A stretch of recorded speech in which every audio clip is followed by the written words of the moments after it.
ሃይ ጋይስ እንዴት ናችሁ? ዛሬ ደግሞ ውሃ ጠምቶኛል ተጠምቻለሁ የሚለውን ቃል በእንግሊዘኛ እናያለን። የመጀመሪያው ውሃ ጠምቶኛል ለማለት ስንፈልግ I am thirsty. I am thirsty. ውሃ ጠምቶኛል። ሌላኛው ደግሞ am parched. am parched. ጉሮሮዬ ደርቋል። ስለዚህ ውሃ ያስፈልገኛል። I'm parched. I need water. parched ስለሆንኩኝ ውሃ ያስፈልገኛል።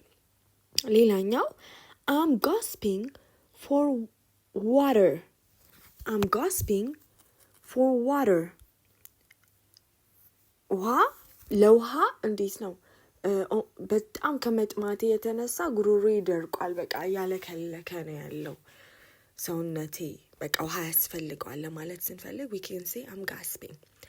ሌላኛው I'm dehydrated ነው።